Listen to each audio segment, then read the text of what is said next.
Almas irmãs, Jesus nos abençoe, agora e sempre. Nosso estudo bíblico de todas as manhãs de quarta-feira. Nosso tema, a crucificação. Segundo a narrativa de Lucas, capítulo 23, versículos 33 e seguintes. Convido a todos à leitura e, em seguida, ao nosso breve estudo. Leio para nós. E quando chegaram ao lugar chamado Caveira, ali o crucificaram com os malfeitores, um à direita e outro à esquerda. E dizia Jesus: Pai, perdoa-lhes, porque não sabem o que fazem. E repartindo as suas vestes, lançaram sortes. E o povo estava olhando. Juntamente com eles também os príncipes zombavam dele, dizendo: aos outros salvou, salve-se a si mesmo, se este é o Cristo, o escolhido de Deus.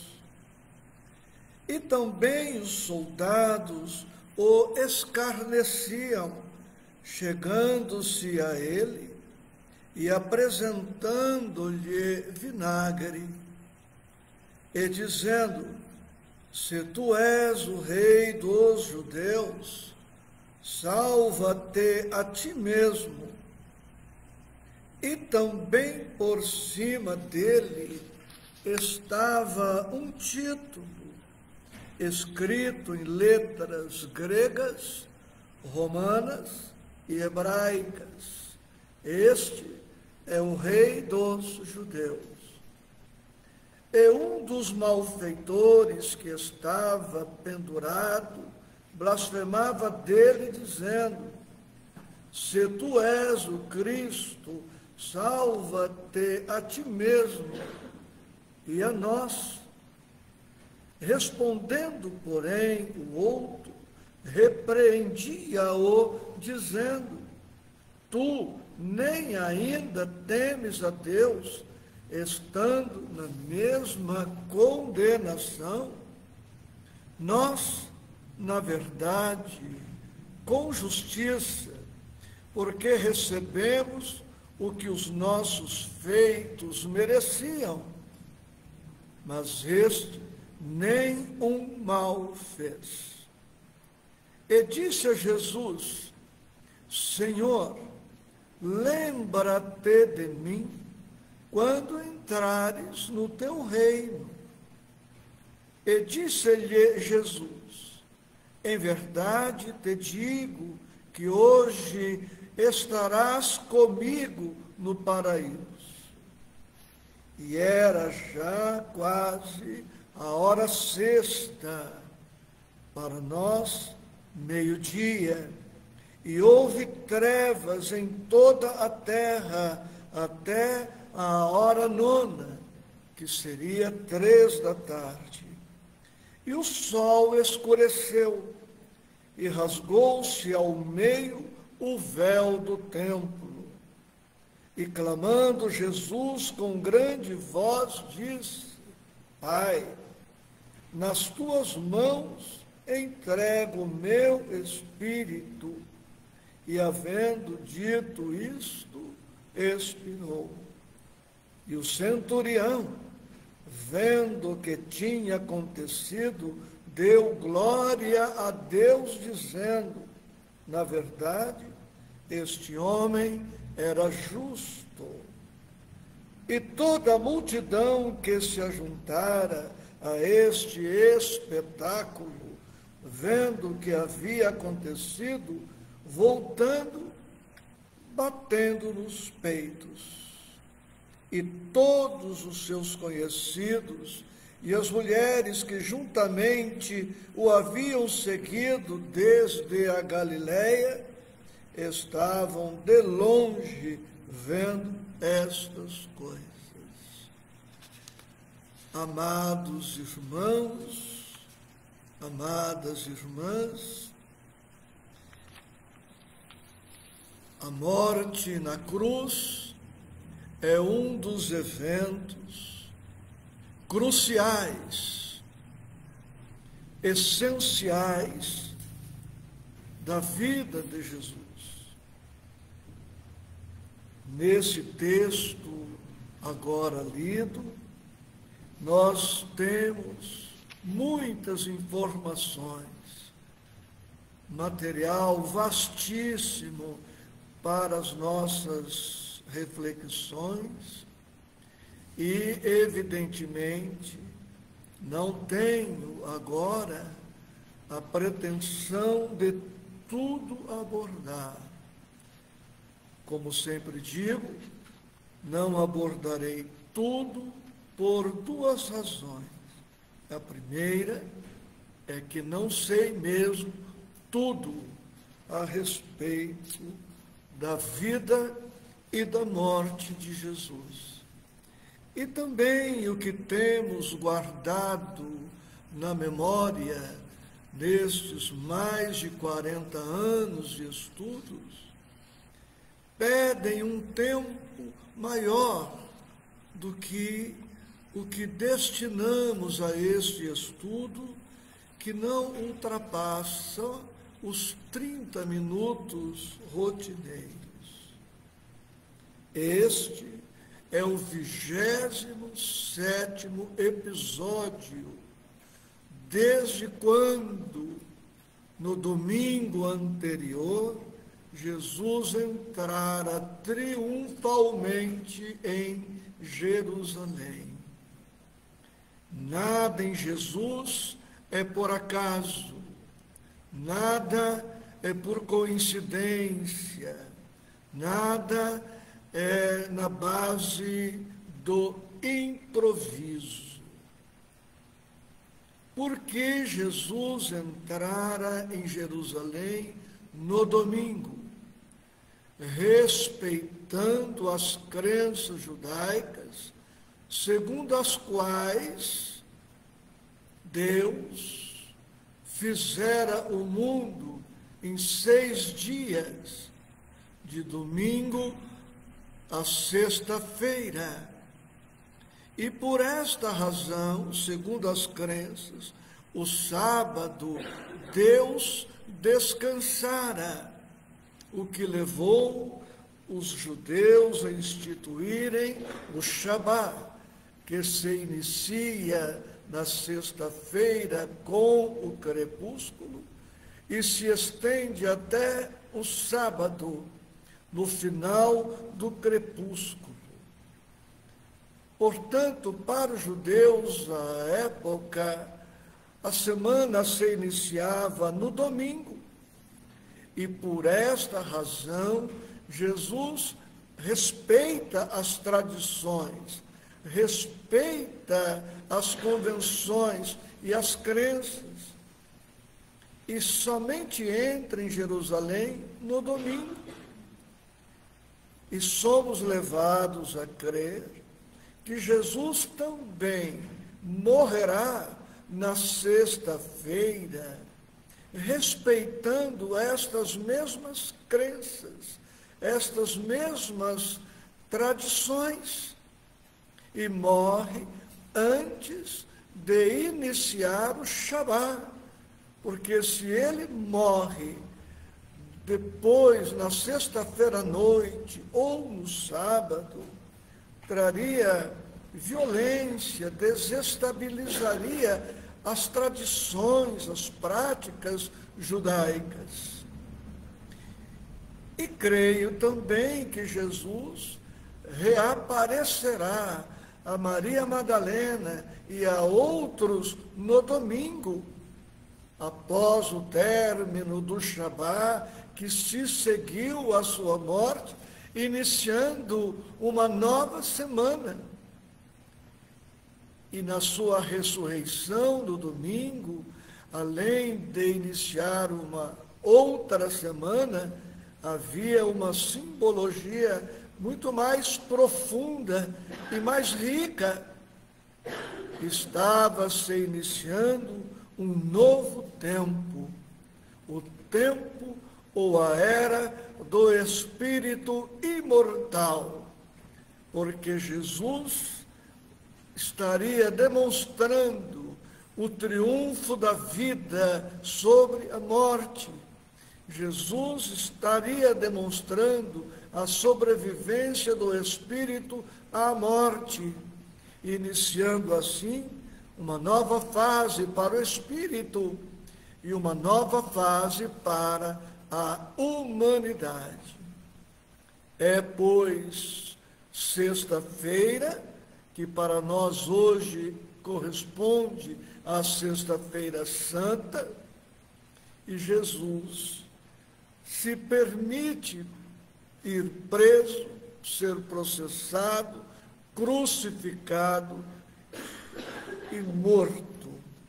Na semana anterior, vimos o caminho percorrido por Jesus na direção do Gólgota, o local da caveira, onde ele está agora sendo crucificado.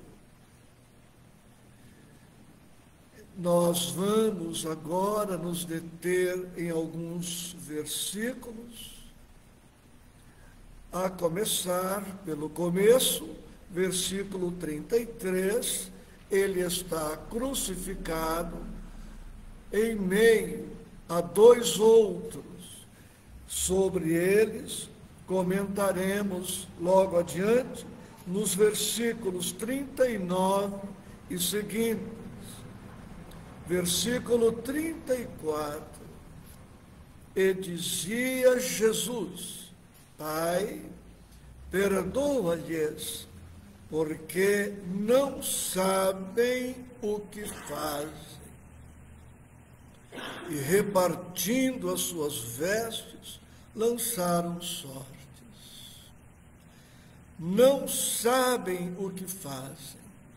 Jesus reconhece que havia mais ignorância, mais desconhecimento, mais inexperiência, mais fraqueza, mais vícios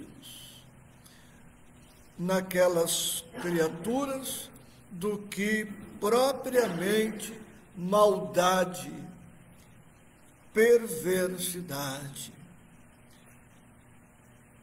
E Emmanuel, através do Chico, nos lega este capítulo, o de número 38, do livro Fonte Viva, se soubéssemos, que se aplica aos que condenaram Jesus e se aplica a nós também. Vejamos parte do pensamento de Emmanuel. Se o homicida conhecesse de antemão o tributo de dor que a vida lhe cobrará no reajuste do seu destino, preferiria não ter braços para desferir qualquer golpe. Se soubéssemos quão terrível é o resultado de nosso desrespeito às leis divinas, jamais nos afastaríamos do caminho reto. Perdoa, pois, a quem te fere e calunia. Em verdade, quantos se rendem às sugestões perturbadoras do mal não sabem o que fazem. E podemos ainda, com Emmanuel, sugerir um outro capítulo, o de número 61, do livro Palavras de Vida Eterna, por título Perdão, Remédio Santo, que não lerei agora, em face da exiguidade do tempo. A partir do versículo 35, veremos a ironia, o sarcasmo, as humilhações impostas a Jesus. Não bastassem todas as agressões, chibatadas, cusparadas, bofetadas, a prisão, o escárnio, tudo, os 3 julgamentos arbitrários, o caminho na direção do Gólgota, o transporte da cruz, seu estresse, ansiedade, seu cansaço, o suor sanguinolento, não bastasse a crucificação, a morte iminente, aquelas criaturas ignorantes ainda se permitiam zombar, a ironia, como vemos a partir do versículo 35. Os príncipes zombam dele e falam-lhe: aos outros salvou, salve-se a si mesmo. Os soldados teriam o mesmo comportamento. E no versículo 36, há uma referência ao vinagre que é dado a Jesus, e há muitas pesquisas sobre isto. Que vinagre era este? São várias hipóteses, e o que posso dizer agora é que o ouvinte, podendo e desejando, pesquise sobre isso. Há uma situação que, se de fato aconteceu, seria de uma humilhação extrema,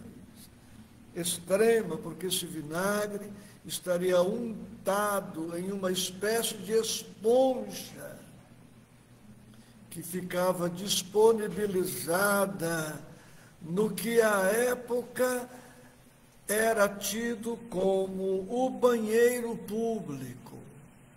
É tudo o que eu vou me permitir dizer nesta hora sagrada.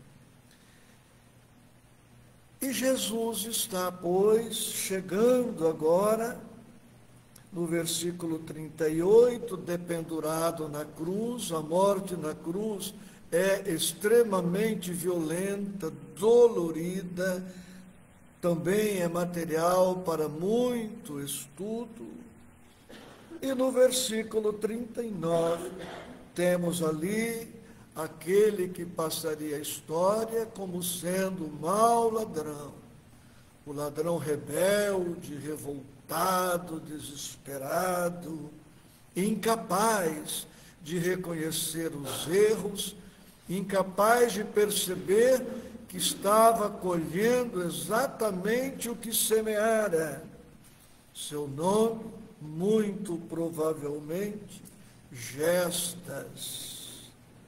No versículo 40, 41 e 42 e 3, vemos algo deste que ficou na história como sendo o bom ladrão, provavelmente por nome Dimas. Gestas, o mau ladrão, representa esta expressiva percentagem da humanidade que transfere a outrem a responsabilidade por suas dores, por seus fracassos, por seus erros, por seus crimes. Nunca encontram em si mesmos as razões para as suas quedas, seus equívocos, sempre o outro. Dimas representa aquela fatia menor da humanidade, composta pelos que fazem o conhecimento de si mesmos, que se analisam e humildemente e corajosamente reconhecem que contribuíram para o sofrimento que estão atravessando. Para isto é preciso coragem e humildade para dizer: eu errei, eu contribuí para este estado de coisas que caracteriza agora a minha vida. Dimas representa esta diminuta parcela. E ele dialoga com Jesus. Lendo Lucas, vemos que Jesus não dialoga com Dimas, com Gestas desequilibrado, enlouquecido, não oferecia a menor condição para qualquer entendimento, enquanto Dimas, mais reflexivo, mais sereno, aceitando as consequências das escolhas que fizera, está em condição de trocar entendimento, dialogar com Jesus. E Jesus conversa com ele. Jesus respeita Gestas, nada lhe dizendo, não o recriminando. Não era o momento, seria inútil. Mas com Dimas, Jesus conversa e diz para ele o que está no versículo 43, depois de Dimas ter dito a Jesus no versículo 42, Senhor, lembra-te de mim quando entrares no teu reino. E vale a pena trazer na íntegra o capítulo 81 do livro Pão Nosso, também de Emmanuel, por título No Paraíso, onde e quando Emmanuel estuda esta sentença de Jesus. Em verdade te digo que hoje estarás comigo no paraíso. Melhor do que uma explicação sintética que eu possa apresentar agora, é a mensagem de Emmanuel, que leio, edificando-me também. À primeira vista, parece que Jesus se inclinou para o chamado bom ladrão, através da simpatia particular. Mas não é assim. O Mestre, nessa lição do Calvário, renovou a definição de paraíso. Noutra passagem, ele mesmo asseverou que o reino divino não surge com aparências exteriores. Inicia-se, desenvolve-se e consolida-se em resplendores eternos, no imo do coração. Naquela hora de sacrifício culminante, o bom ladrão rendeu-se incondicionalmente a Jesus Cristo. O leitor do Evangelho não se informa com respeito aos porfiados trabalhos e às responsabilidades novas que lhe pesariam nos ombros, de modo a cimentar a união com o Salvador. Todavia, convence-se de que, daquele momento em diante, o ex-malfeitor penetrará o céu. O símbolo é formoso e profundo e dá ideia da infinita extensão da divina misericórdia. Podemos apresentar-nos com volumosa bagagem de débitos do passado escuro ante a verdade, mas desde o instante em que nos rendemos aos desígnios do Senhor, aceitando sinceramente o dever da própria regeneração, avançamos para a região espiritual diferente, onde todo jugo é suave e todo fardo é leve. Chegado a essa altura, o espírito endividado não permanecerá em falsa atitude beatífica, reconhecendo, acima de tudo, que com Jesus o sofrimento é retificação e as cruzes são claridades imortais. Eis o motivo pelo qual o bom ladrão, naquela mesma hora, ingressou nas excelsitudes do paraíso. Este paraíso, como vemos, não se trata de uma região física, um local geográfico fora de nós. Paraíso é um estado de alma, um estado de consciência. E a partir do momento em que qualquer um de nós reconhece o equívoco, confessa o equívoco, se arrepende, aceita as dores consequentes ao comportamento inadequado e se propõe à reparação, ao reajuste, à regeneração, mesmo ainda não tendo feito nada mais além disto, de chorar em razão da queda, reconhecer o erro e predispor-se à recuperação, basta isto para que qualquer pessoa equivocada inicie neste exato momento um novo tempo, uma nova etapa na sua vida.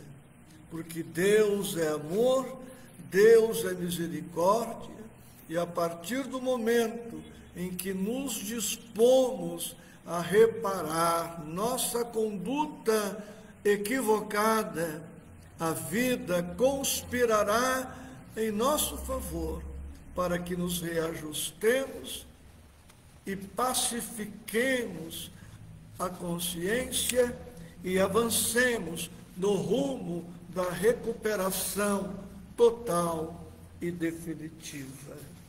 Há mais a ser estudado, muito mais. E ao longo do tempo, dos séculos, dos milênios, nós teremos infinitas possibilidades de continuar aprendendo, corrigindo, avançando, superando, melhorando, progredindo sempre. Que ninguém alegue vícios, defeitos, imperfeições para omitir-se na prática do bem possível. Todos nós, independentemente das culpas, dos remorsos, das responsabilidades, todos nós temos a todo momento a liberdade de procedermos a novas escolhas. É o exemplo que nos deixa Dimas, o chamado bom ladrão, em plena sentença de morte, a poucas horas de morrer, ele estando na presença do Mestre, e nós aqui diremos na presença moral do Mestre, na presença espiritual do Mestre. Ele inicia ali uma etapa nova, abençoada, libertadora na sua vida. E o Cristo aqui está. O Cristo está com todos nós agora. E diante dele nós podemos confessar as nossas quedas e pedirmos a ele que nos ajude na recuperação, na superação do nosso passado de sombras. Profunda gratidão, com votos de segurança e paz para todos nós. Assim seja.